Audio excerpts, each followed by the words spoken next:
मेरे साथ ये क्या हुआ गाइस? দই বানাইতে গেছিলাম কিন্তু দই মনে হয় আমার লগে রাগ করতে লেগে দই না হইয়া পুডিং হয়ে গেছে। তো চলো আমার এই আনসাকসেসফুল রেসিপিটা তোমাদের সাথে শেয়ার করি। দই জমানোর লেগে প্রথমেই লাগবে টক দই। তো টক দই পানি ঝরাই নিতে হইব। তো আমি অনেকগুলা দই নিয়ে নিলাম, পানি ঝরাইতে রেখে দিব আধা ঘন্টার মতো।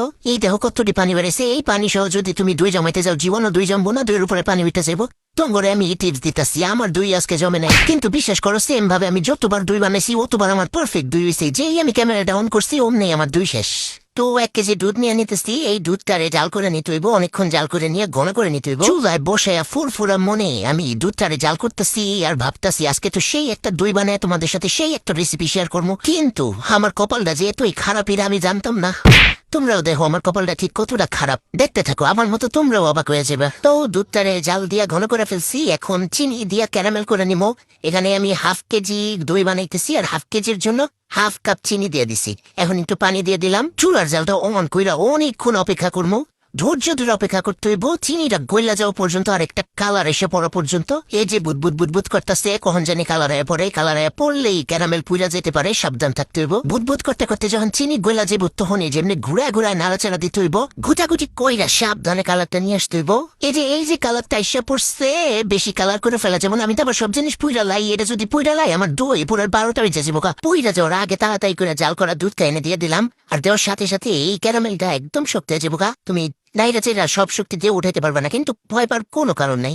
একটু পরে এটা গোল্লা যায় সুন্দর একটা কালার এসে পড়বো। এই যে দেখো ক্যারামেলটা গোল্লা একদম ছুটে গেছে, কিন্তু কালারটা আমার মন মতো হয় নাই দেখে আমি লাল কালার দিয়ে একদম পিঙ্ক কালার বানাই লেছি। কেমনটা লাগে? এখন আবার একটু হলুদ কালার দিয়া এটার একটা কালারের মধ্যে নিয়ে আসলাম। এইবার কালারটা মোটামুটি ঠিক আছে। তো জাল হয়ে গেছে, এখন নামাই নিতেছি। আর নামাই একটু ঠান্ডা করে নিতে হইব। আঙুল কিছুক্ষণ চুবাই রাখা যাবো, এমন ঠান্ডা করে নিতে হইব। এই যে দেখো দেখানো আমি অনেকক্ষণ আঙুল চুবাই রাখছি, কিন্তু আমার কাছে বেশি গরম লাগতেছে না, তো এইটা ঠিক আছে। এখন যে টক দুইটা পানি জড়াই রাখছিলাম ওই টক দুইটা এটার মধ্যে দিয়া আমার এই বুঝতে আমার হ্যান্ডউইচটা দিয়া ঘুটায় ঘুটায় একদম ভালোভাবে মিশিয়ে নিতে হইবে। কোনো দানা থাকা যাবে না, একদম ভালোভাবে মিশিয়ে নিতে হইব।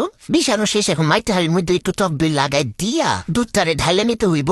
এখন ঘরের যত কাঁথা বালিশ আছে সব নামাই নিতে হইব। এই কাঁথা বালিশ দিয়া এই দুধরে ঢাইকা যাই একদম থুয়া দিতে হইব সারা রাইতের লেগা। এই দেখো দইয়ের কি পর্দা করা লাগতেছে, বিয়ের দিনে মনে কন্যারে এত পর্দা করা লাগে না। তার উপর আবার বালিশ চাপা দিছি, তাও একটা না দুইটা।